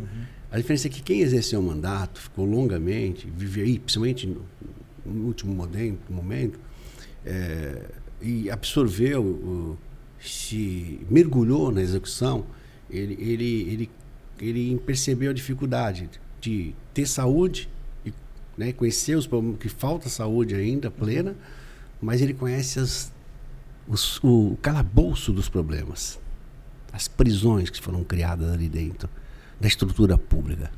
Ele conhece na habitação os entraves e os nós do sistema, tá? Que não é o problema só de ter recursos, né? Ele conhece a questão da mobilidade urbana e também os problemas que nós temos ali para destravar. Sim. O político que é político, ele enxerga de longe, ele observa por cima, ele enxerga na pesquisa. A pesquisa, perguntar na rua, vai aparecer 12, 15 temas, pessoas reclamando. A diferença é ser propositivo. Pelo menos, eu falo que política é ciência. É ciência. Se debruçar sobre os problemas da relação humana, os litígios que nós temos, seja no confronto individual, ou seja nas demandas coletivas, e achar alternativas para solucionar aquilo, se aprofundando naquele tema. Não é de forma superficial, só falando. Eu acho que essa talvez seja o diferencial. Levar a experiência para dentro de um lugar onde falta experiência, né? Para poder discutir com mais propriedade problemas essenciais. Até porque são vivências, né? Que São o senhor vivências. já viveu como Baixada aqui. Recentemente o senhor acabou passando aí o mandato para Raquel, né? Raquel Chini. O senhor acha que existe uma dificuldade em assumir o tranco de um ritmo de tomar 100 por hora e aí daqui a pouco entrega, assumir as ações de um outro prefeito que também acaba sendo base, enfim, um mentor também na política? O senhor, se fosse o senhor no lugar da Raquel, o senhor sentiria essa dificuldade em assumir as coisas já andando? Porque uma coisa é assumir uma cidade com problemas. Isso é difícil. Mas quando você assume uma cidade que está tendo entrega, que está andando, às vezes soa um tanto mais difícil, porque você tem que cumprir aquela expectativa. As pessoas vão te cobrar em cima dessas expectativas. Eu, por exemplo, quando eu retorno à noite para casa, na Praia Grande a gente sempre tem aquela zeladoria noturna. Então você passa a noite na Praia Grande, tem gente limpando, lavando as calçadas, a máquina tá andando, os funcionários estão na rua, e de repente você pensar em assumir um governo assim, você fala, eu não posso vacilar, porque são coisas visíveis, são coisas que o munícipe vê na ponta. Então de repente assumir isso, o senhor não enxerga isso como uma dificuldade? Como é que foi essa transição entre você e a Raquel? É uma dificuldade porque se você for num restaurante que você frequenta há anos, né? E de repente, se não te falarem nada que trocaram o cozinheiro nos últimos 30 dias, você sente que você está indo lá, talvez você não sinta a diferença. Mas se falar, por isso... Pontos da carne estava diferente. Porque na realidade é da natureza humana, é o psicológico, né? É o emocional. Mas se alguém fala, não, mas ele foi embora, mas ele está ajudando aqui o cozinheiro e ele tem um trabalho de mentoria aqui, ele vem semanalmente orientar. Legal, bacana, deixou o cara aí, o cara vai ajudar, tá? Então tá bom. Aí vai falar assim, continua tudo igual. É verdade. Continua tudo igual. Então assim, é da relação. Se você mantém uma boa relação política, você passa a ser o cara que está ali como consultor, né? Não vai dizer que eu não seja um consultor dela. Eu me preocupo. Se você falar o dia de hoje, eu passei em cima de planilhas da área da saúde, né? e de algumas outras áreas. Porque eu sou inquieto com a pesquisa, né? Então eu acabo achando formas para aperfeiçoar. Eu falo que o governo é aperfeiçoamento, né? Continuidade com aperfeiçoamento, continuidade não com o compromisso de fazer o mesmo, porque todos os atos administrativos cumprem o seu tempo. Eles foram feitos às vezes para um período. Sim. Parar de fazer aquilo não é quer dizer que o outro fez errado, é porque não, já cumpriu, já curou. Eu não continuo passando remédio numa ferida se já não tem mais nada na pele. Aí o médico errou porque a pele está boa? Não, ele não errou, ele curou. Agora, não continua passando, que aí você vai fazer mal. Vai fazer mal para o gasto do bolso do paciente e amanhã pode criar uma ferida na pele dele. Então, é isso. É ter a percepção do senso. Não se sinta traído quando alguém mudar um ato seu. Desde que haja uma discussão do que se já curou aquela chaga da sociedade, aquele conflito. Perfeito, perfeito. E, prefeito, outra questão agora, assim, a nível nacional, é a sua corrida também, mas a Simone tem vindo nessa questão da terceira via, né? Em que a mídia tem falado, enfim, está trabalhando muito, né? Tem acompanhado um pouco do que ela tem feito. E como é que tem sido essa interlocução também com ela, essa comunicação? O senhor falou da importância, né? De que o partido ele é construído nacionalmente, estadualmente, né? Na parte municipal também. E a importância dela para a corrida eleitoral, assim, por que o Brasil precisa da Simone, por exemplo, nesse momento, como presidenta? É uma boa pergunta. Por que o Brasil precisa da Simone? Porque alguém tem que pautar. Eu ainda tenho sido um pouco crítico dela, porque eu acho que ela tem que pautar mais o debate. Não tem que se preocupar com A, com B, com C, e simplesmente vir com uma pauta propositiva. Provocar o debate sobre o tema. Não ir lá e falar que o ministro da Educação aconteceu esse fato último. Esquece ele e vamos falar da ausência de um plano de ação na área da educação para o país. E vamos falar sobre temas específicos. Escola profissionalizante, né, as escolas de período integral como forma de enfrentamento da violência e também de atacar a questão da falta de formação profissional no país. E aí a capacidade de geração de renda, porque consegue produzir melhor, né? Então consegue melhorar o ambiente produtivo do país. Eu acho que provocar um debate sobre o Sistema Único de Saúde, não pela ausência de vagas, e sim pelos problemas que ele tem acarretado, né? A gente precisa sair do dia a dia, da mesquinhez do problema. Existe um problema, aquele que nós falamos no início. Existe vaga de vaga, falta disso, falta daquilo. Vamos discutir inflação de outra forma, de uma forma mais... Uma preocupação, tem que ser uma didática popular. Sim. Mas ela tem que ser didática. Ela não pode ter o ranço do ataque. Perde foco, para né? que a sociedade fala, poxa vida, é mesmo, a gente precisa debater isso, né, gente? Talvez ela despontasse, porque ela fala assim, tem uns doidos aqui querendo brigar, então deixa se brigando no canto e vamos ouvir essa mulher aqui, porque ela pelo menos quer dialogar com a gente, quer conversar. Eu esperava que isso acontecesse mais cedo com uma terceira via, sabe? Porque era investimento. Mas a imprensa é culpada de vez em quando também. Sim. Ela dá foco para a briga. É aquilo que a gente falou também no começo, é que né? Deixa em alta, né? É o conflito. Não dá. Quer audiência, né? Não quer audiência. E aí, cara, a rede social quer que você propõe alguma coisa em 45 segundos, fica meio difícil. Não, você tem que fazer em 15, que no TikTok não pode durar mais de 15. É verdade.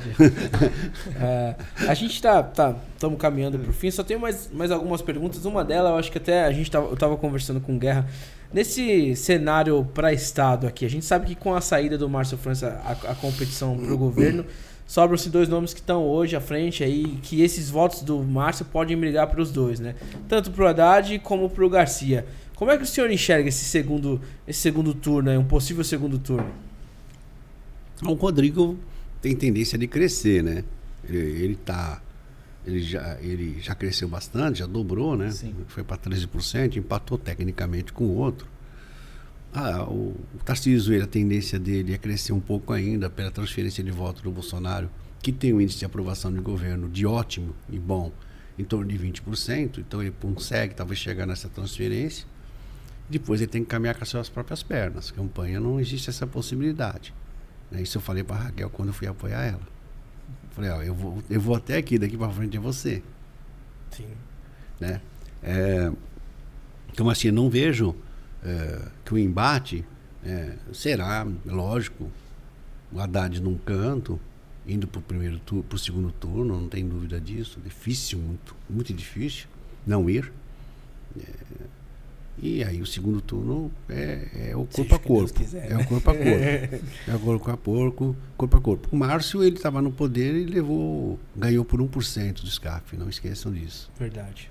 Então, falar que o Tarcísio já levou também é uma mentira. É uma discussão. É quem erra menos. Não é nem quem acertar mais. Aproveitando o gancho, a gente estava falando agora dessa disputa acirrada, né? O senhor falou da Raquel.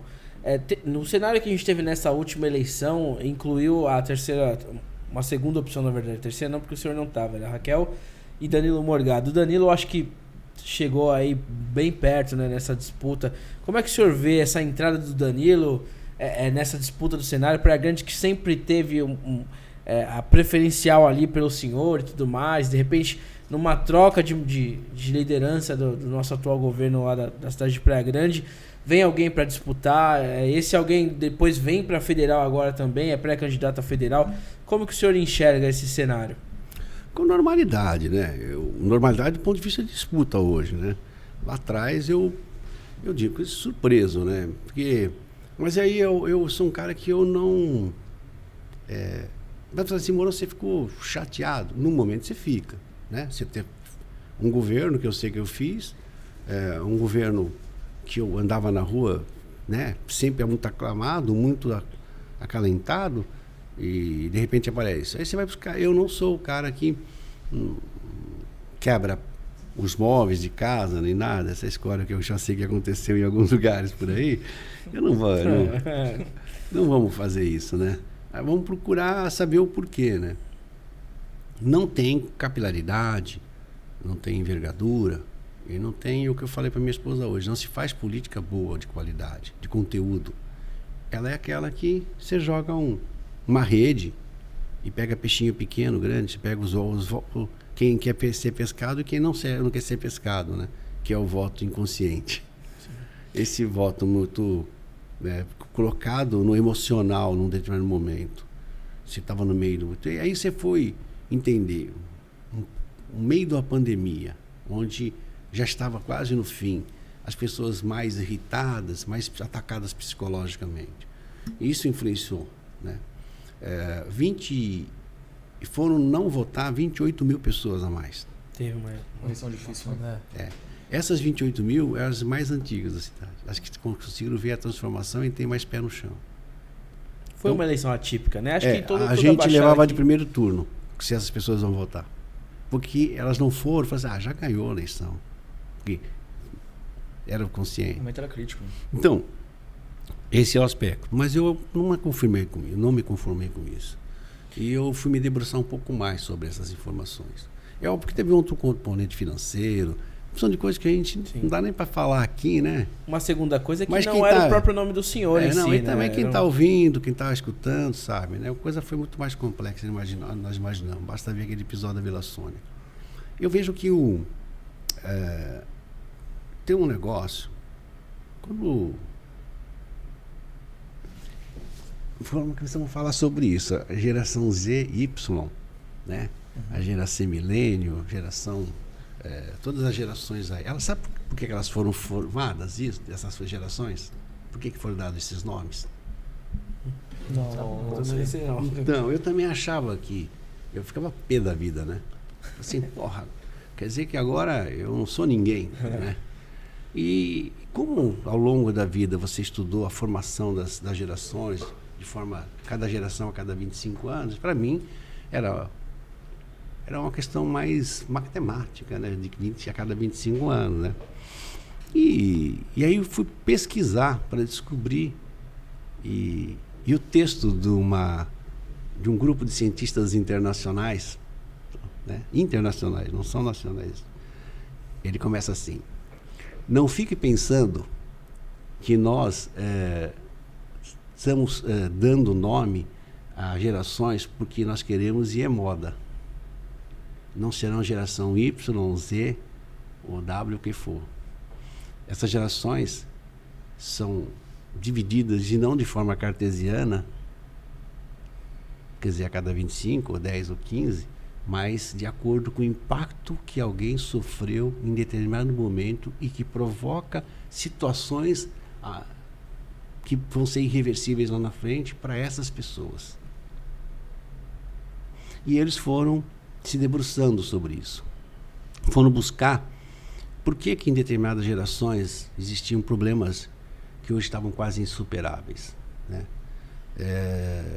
Em decorrência de impactos, né, provocados. Uma das gerações impactadas, a de 2008, nós tivemos uma grande crise econômica mundial, quase quebrou os bancos, por causa do setor da construção civil nos Estados Unidos, com a bolha criada. E ela foi provocando uma onda internacional.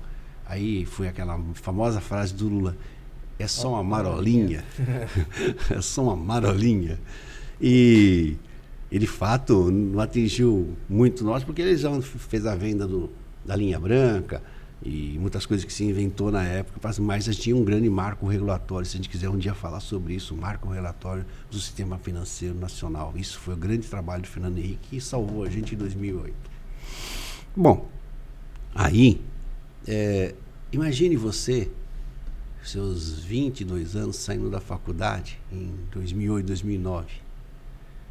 Saindo da faculdade ali, agora eu estou com gás, diploma, e vou estudar, e vou trabalhar, né? E tem mais ainda, hein? Quem está com 30 já é velho, então eu estou com o sangue todo, né? O meu emprego está garantido. Aí o cara fala assim, ó, os Estados Unidos na época falou assim: em 2018 o mercado volta a vender como vendia em 2004 o valor.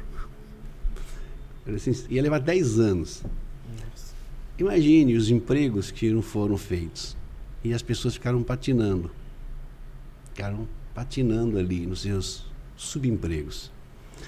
Quando o mercado começou a aquecer, ele estava com 32, 34. Para o mercado ele já estava velho. E o mercado começou a aquecer e contratar os novos. O que você vê? Uma geração que não tem essa percepção, mas que automaticamente não tem essa consciência. E tem um culpado. É o governo que ele mora, no país onde ele mora. Então isso criou uma situação de revolta dentro dele. Essa geração é a geração, né, que é a geração dos anos... tinha aí, acho que 90, a geração dos anos 90, que é a dominação que vai para o Y, né? Uhum. A geração anterior era a geração que vinha para a era da informática. Era da informática, essa era da informática ia ser inovadora, ia ser isso e aquilo, mas impactou neles também. E eles tiveram dificuldades, um grande grupo em menor quantidade. Então, para cada um desses segmentos, algo modificou a vida deles lá na frente. Por isso que eles fazem esse recorte social para poder entender, né? E o que precisa fazer isso? Para que esse trabalho está sendo feito? Para a gente poder se antecipar ao problema e entender que vai ter problema daqui a uns anos. Porque imagine, eu falei isso para minha esposa em casa, conversando na hora do almoço ontem, estavam falando sobre os impactos da alfabetização, que eu falei para ela que eu não concordava com a fala de uma pessoa da educação, que não achava que nós teríamos problemas durante 10 anos. Eu disse para ela que eu não falei que nós teríamos problemas durante 10 anos, eu disse que daqui a 10 anos nós vamos colher os impactos da pandemia. Sim. Se nada for feito. Sim. Porque agora a gente tem consciência desses impactos. Né? Pelo menos aqueles que se debruçaram sobre o problema. Então, a gente sabe que uma criança de 6 anos e de 6 e 7 que tinham que ser alfabetizados, não é isso? Sim. Você não consegue alfabetizar pela internet. Presencial. Ela ficou 2 anos em casa. Não deve ser. Ela está com 9 anos. Com 8 e 9 anos ela está aqui. Ela está indo para a sala de aula com um garoto 2 anos mais novo que ele. Vai começar a ter problema na sala de aula. Mas o mais grave é lá na frente. Quando ela chegar aqui na frente, com seus 17, o outro está com 17 na escola, ele está com 19, convivendo com o mesmo garoto. e aprendendo as mesmas coisas. Daqui a pouco ele chamando de tiozinho, se não bobear. Ele vai ter sempre um atraso intelectual se a gente não tirar esse atraso agora. Nós temos que mitigar isso.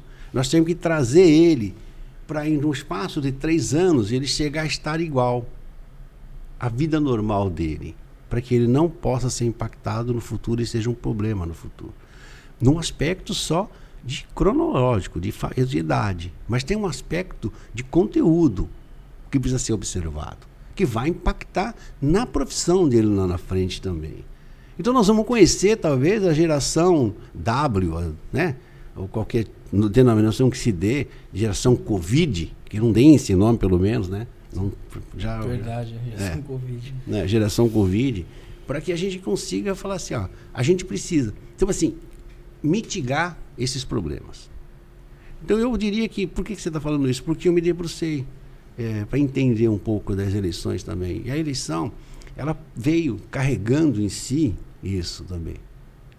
Avanço tecnológico, nas redes sociais que não tínhamos, mais este impacto da pandemia, fisiologicamente, conciliado que aflorou esse sentimento de algumas gerações que tem um sentimento de amargura dentro de si e não sabe por quê. Sabe aquele cara que a gente acorda de vez em quando e fala assim, estou me sentindo mal, mas você não sabe, você não está mal, você está se sentindo mal com você. Você fala assim, mas você está fazendo isso para quê? Porque eu acho que eu quero entender. Eu acho que eu não fui punido, eu acho que eu não fui... Eu acho que agora as pessoas já estão caindo no real, que fizeram uma burrada, uma parte. Entendeu? Então, é uma questão de tempo. Tá? Algo foi feito. Não dê a dúvida que a olho nu se enxerga. E é aquilo que eu te falei. A gente quer discutir conteúdo, não quantitativo. Conteúdo, qualidade de serviço. Tá? E de forma sistêmica. Eu tenho uma visão regional dos problemas. Tem que ter essa percepção de que a gente precisa enfrentar os problemas regionalmente. Nem sempre o problema se resolve na sua casa. Às vezes o problema está na casa do vizinho. Verdade. São Vicente pode contar com o senhor, então, caso eleito? Sempre todo mundo poderá contar. Isso é uma certeza absoluta que eu sou um homem que gosta de vida pública. Eu gosto da causa pública. Sim. Da coisa pública e da causa pública. Quer discutir políticas públicas com responsabilidade e com coerência. Se fosse para toda hora ficar falando besteira, gravar a função de filme e falar a função de besteira. Às vezes meus podcasts até meio enxadonho, né? Pesado às vezes, mas na verdade eu quero discutir a boa política, né? Certo. Quero contribuir com algo. Propriedade, debate com propriedade, né? É isso. Mourão, privilégio enorme estar aqui com você. Conversar, aprender um pouquinho, é uma conversa que a gente mais escutou do que falou, porque é muito conteúdo, autoridade naquilo que fala. O senhor tem as portas abertas aqui, sempre que quiser estar aqui, a gente vai te receber com o maior carinho. São Vicente te recebe com o maior carinho também. Só dizer gratidão por poder morar numa cidade em que o senhor passou e conduziu tão bem assim. E é isso. Gabriel Guerra também, obrigado pela participação, por estar aqui. Obrigado a você. É um irmão aí, um mentor também na política que sempre ajuda. E eu tenho uma lembrancinha pros dois, né? Não ia deixar passar batido. Os dois estão aí. A gente... É só uma lembrancinha mesmo, mas é com muito carinho, muita gratidão. A minha não tem a sua cara. Não, essa não, mas aqui vai vir agora tem. Então, pra vocês já ficarem com essa marca aí guardada, lembrarem dessa data, desse dia. Boa, tá 30 anos mais novo aí, hein, Mourão? Olha só, lembrar, olha só. Bacana demais, cara. A do amigo Gabriel só come a cabeça. Ô, Gabriel, esse óculos escuro, hein? Você viu lá? Olha só, meu. Nossa, mas eu tô bem aqui, viu, cara? Tô bonitão aqui, olha aqui, ó.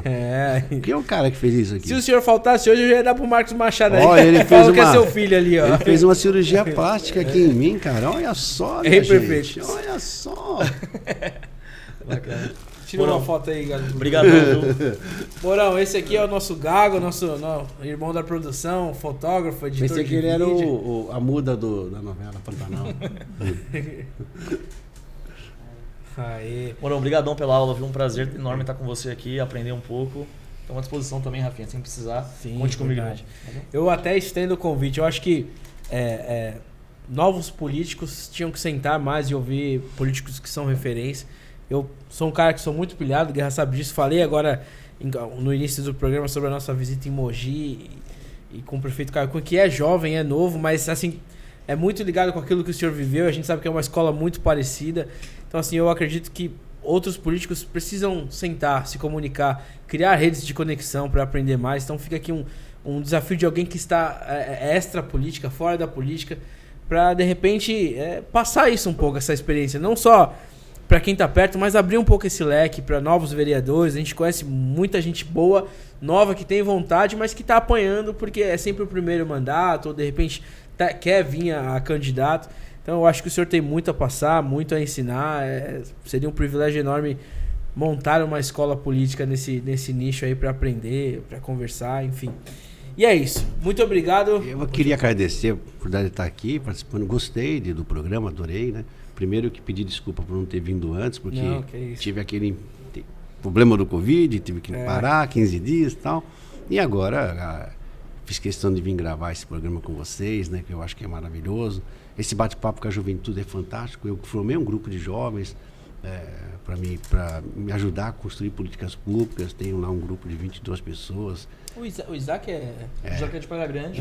O Isaac é um menino de Praia Grande muito bom. Acho que caminha bem próximo de vocês lá. E aí eu acho que é importante isso. Eu sou defensor. Não é cada um na sua caixinha. É todo mundo junto discutindo políticas públicas. A gente precisa aprimorar essa relação humana, aprofundar, melhorar o conteúdo da classe política que está chegando, para que a gente possa formar quadros mais eficientes, né, que busquem achar alternativas. A gente precisa procurar um sonho coletivo, a gente precisa estar sem sonho, sabe? A gente precisa buscar... a gente perdeu essa coisa. Nós tínhamos sempre um sonho individual, nem sonho individual não temos mais hoje. Nós temos ambição individual, porque sonho é um pouco mais...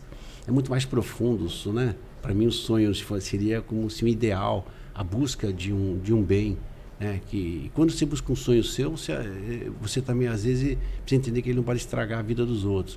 E eu acho que está faltando para nós um sonho. A sociedade teve diversos sonhos, né? Primeiro a libertação dos povos, né? Com a independência dos países, antes disso até antes, né? A liberdade de escolher seus governantes, depois, né, criando os parlamentos mesmo nos impérios.